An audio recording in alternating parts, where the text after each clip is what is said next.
I'm Ben Nye, and I'd like to welcome you. I'm standing in front of our company headquarters, where nearly all of our makeup is made. Our subject today is perfecting HD beauty with Ben Nye makeup. It's in two parts, camera-ready beauty and high-styled glam. Debbie Muller is a renowned makeup artist from Sydney, Australia. Her recent credits include The Great Gatsby, The Wolverine, and Forbidden Ground. She created a stunning Gatsby glam for us at IMAT Sydney. You can see it by going to our webpage and clicking on At the Makeup Show Sydney 13. Well, we've got a packed house, so let's join Debbie and her model, Kelly Kathleen.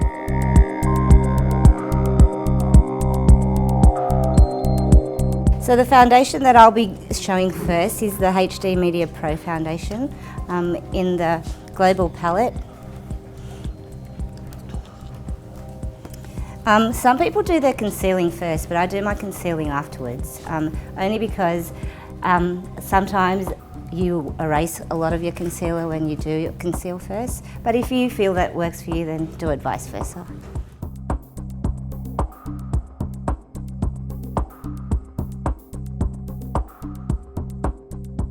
Okay, starting at the center of the face, I'm just applying my foundation base. The thing with HD, what you want to eliminate is a lot of red within the face because it tends to capture a lot of red. Another thing that it does tend to capture is a lot of violet, so you have to be really careful when using reds and violet tones within any base. You'll notice that my foundation base is very, very minimal. Okay, it's pretty much a skin type makeup. So the great thing about the HD makeup is you can go from completely sheer base and build it and keep building it throughout the day as you need it. I think it gives you anywhere between sheer to medium coverage depending on the skin type, and you can layer other products over the top if you need extra coverage as well.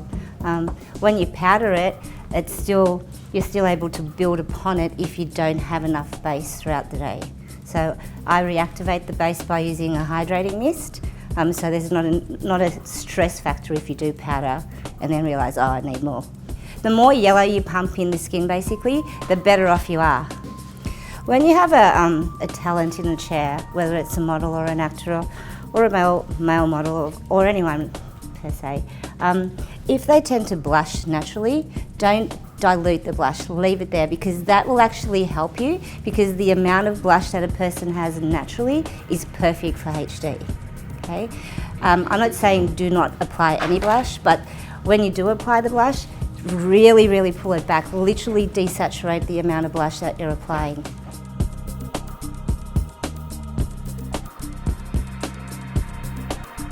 Pretty much concentrate the makeup within that communication zone of the face, because the outer part of the face doesn't really need or lend itself to as much makeup, because it tends to be in quite great condition regardless of age. So you'll be able to see Kelly naturally blushes just to the front of the cheek. I'm going to leave that there.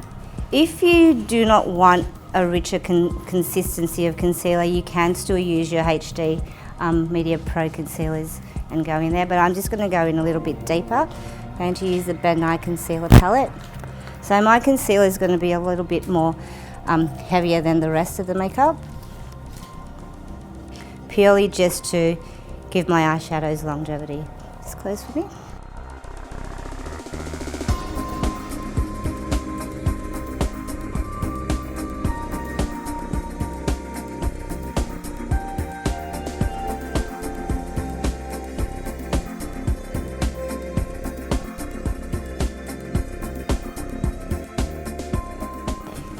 Another great thing about using a white paper or palette or any reflective piece of paper is that you can take away some of that lighting that's in the studio if you're not under any good lighting in your makeup room or on set or wherever you are.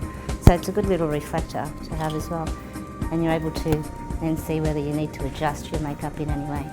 When we worked on Gatsby, pretty much we walked around with packets of blotting paper and sponges. We did not apply any more product Even though the makeup may have appeared like they had loads on, we hardly used any base on their face. And on the men, if you really had a good look at the makeup, there was no makeup on any of the male actors at all, except for the leading actors. So I'm going to use, in the Essential Eyeshadow palette, some Smoky Taupe on the brow, and I'm going to set it and mix it with a bit of Ben Nye liquid mixing. That was Smoky Taupe, for those of you who don't speak Australian. Okay, so I'm just going to wet my brush with some liquid set.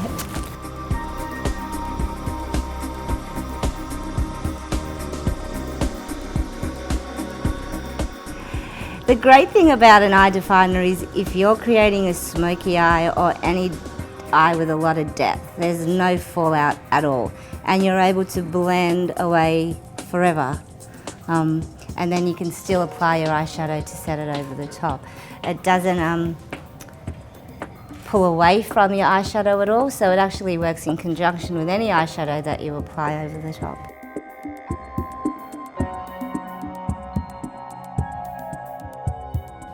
Another thing when you're working with creams on the eye, if you make a mistake or you've added too much of product, you can go back in there with your concealer and just adjust it and correct it. And the beauty about Ben Nye products is they all interlink with each other. So by me using the eye definer and layering the concealer over the top, nothing's going to be disturbed. It's all still the same texture. I'm not building anything heavier.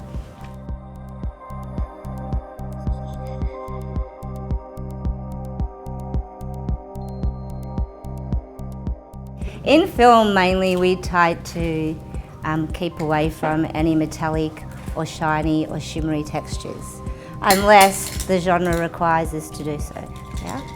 In print, we can do whatever we like because usually you have a brief that's over the top. Sometimes it's matte, sometimes it's dewy, sometimes it's textural, and then we can do whatever we like. However, the base still needs to be desaturated and invisible. Okay, so you can have all your other textures of colours and glitters and liners, etc., but your base is the one that has to be pretty much to a film medium. So in her waterline for this particular look, I'm just going in with a Ben Nye Neutralizing Cream Crayon.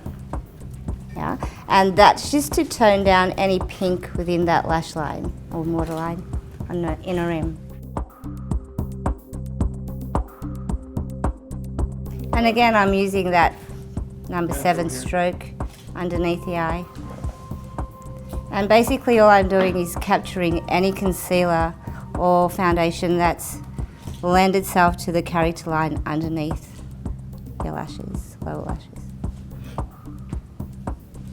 I've just given my brush a quick spray with the Rose Water Mist, and that's just to lift up any product that I find may be too heavy. If we're going in for an extreme close-up, whether it be with a camera lens or with film or TV. Okay, so we now have a pressed powder. This is the MediaPRO Poudre Compact. It's clear. It's colorless. So I'm just going over areas where I applied concealer earlier. Okay, so you're but I'm not using. I don't want to use a large brush because that's just going to lend the powder to areas that I don't want it to be at the moment. So I'm just going to finish off her cheeks with the Ben Nye Contour Blush in Guava. It's a really great colour for HD because there's not a ton of red in it. And you can dilute it with a bit of concealer if you find that it's a little bit too much for you. But if you apply it very, very softly, you shouldn't have any troubles adjusting it accordingly for HD. This product tends to go a long way, so use it very, very lightly. Okay, don't overblend or over apply with your brush. Always grab a section from where you're starting or where you've applied it on your palette, and then take it to the sheet of paper. And that's pretty much what you want to end up with. You don't want to go there, okay? Because you're not creating a clown makeup this time, unless that's where you actually want to head. But yeah, you want to keep it soft. It's like a barely blushing colour. Okay. Remember, the camera is going to enhance it even further. And you're not doing special effects, so you're just doing straight, beautiful, clean makeup. So she's working out of a series called the MediaPRO Creme Contours. There's highlight, shadows, blush, and ultra colors. On the under eye, she's going to go underneath with the banana. Now, these 00 colors, they're based on a French line called Visiora, which has been popular for 40 years. I prefer all of banana everything. It depends. I mean, if I wanted something a little bit heavier, I go for the loose one. If I wanted something a bit more refined, I'll go for the pressed one. And with the pressed one, I mean, in my on-set bag, I can take that on set. It's not going to spill anywhere. Particles aren't going to fly everywhere in front of the lens. So, yeah, it's for professionally on set, the pressed one. In the makeup room, the loose one. Yeah. There's a brand new package for the loose powders, the luxury powders. Now, actually, this is not the banana, but this is our brand new dome jar. I tend to use my pencil as a lipstick, and pretty much only use lipstick in the center of the lip.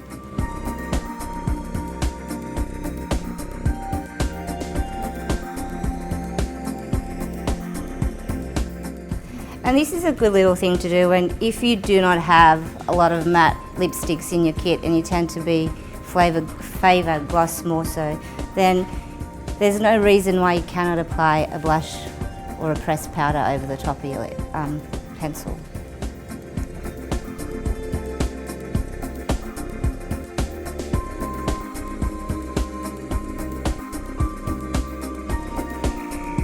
By using the combination of a pressed rouge in conjunction with the lip gloss from Ben Nye, then you have this nice semi-moist lip that's not dragging with a whole lot of oil, and it sits really well and has longevity, so there's not a lot of touching up that's required in between takes. So just by taking a tissue and pulling it into a single ply. But quintessentially it's also setting that creamy texture of the lip pencil as well, so you're able to go right around the whole lip. And then if you have lost a bit of the shine from your lipstick, you just go back in. It's all about building, but building so it looks clean. It shouldn't look messy, it shouldn't be dripping.